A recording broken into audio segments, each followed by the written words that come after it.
Hello बच्चों, चलिए प्रश्नों को पढ़ते हैं। हवा में ध्वनि का वेग 332 मीटर प्रति सेकंड है। क्या मीटर की परिभाषा 1/332 सेकंड में ध्वनि द्वारा हवा में चली गई दूरी के रूप में करना उचित होगा? तो हमें बताना है यह उचित होगा या फिर नहीं होगा।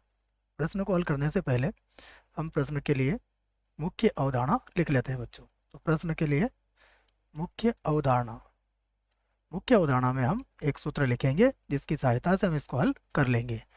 देखिए, छोटा सा सूत्र है जो आपको याद होना चाहिए। हम जानते हैं वेग क्या होता है। तो वेग बराबर क्या होता है? विस्थापन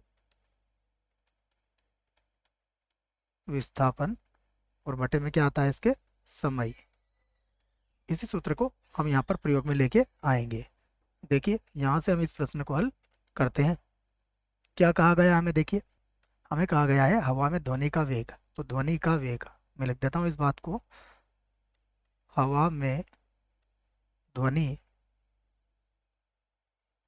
हवा में ध्वनि का वेग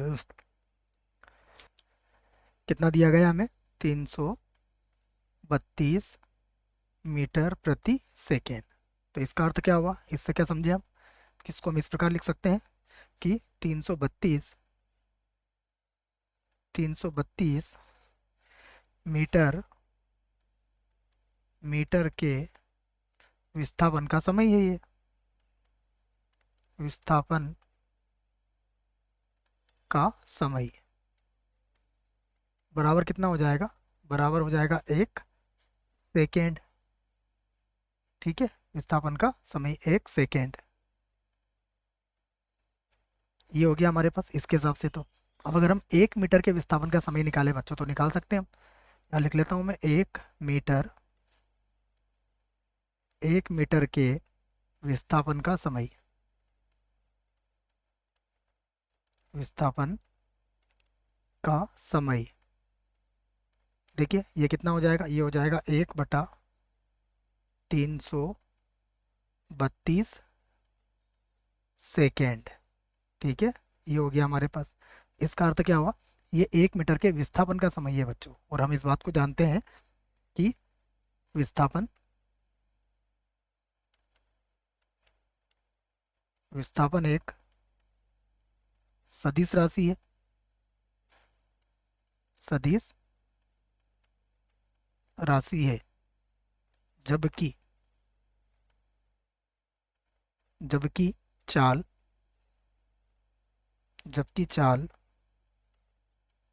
क्या है? अदिश राशि है। अदिश राशि है। इसलिए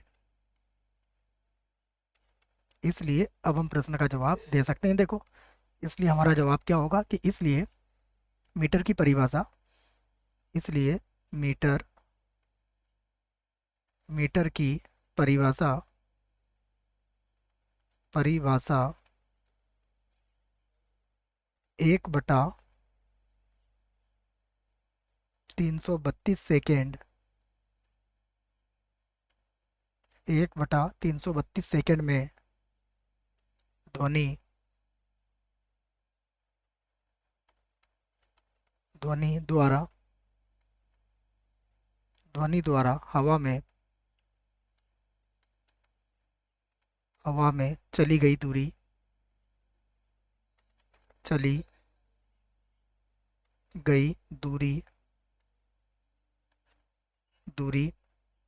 के रूप में के रूप में करना करना उचित नहीं होगा बच्चों। उचित नहीं होगा। ये हमने प्रश्न का जवाब दे दिया है। उसका बिल्कुल सटीक जवाब हमारे पास यही है बच्चों। क्या जवाब है? सदिश। कि भाई विस्थापन क्या है? एक सदिश राशि है। जबकि हम चाल के रूप में अगर परिभाषित करेंगे तो चाल तो एक अदिश राशि है। ठीक है, तो इसलिए हमने कहा है कि ये इस प्रकार से इसकी परिभाषा देना उचित नहीं होगा। तो प्रश्न का जवाब आपको मिल गया है बच्चों। आशा करता हूँ प्रश्न का उत्तर समझ में आया होगा। धन्यवाद।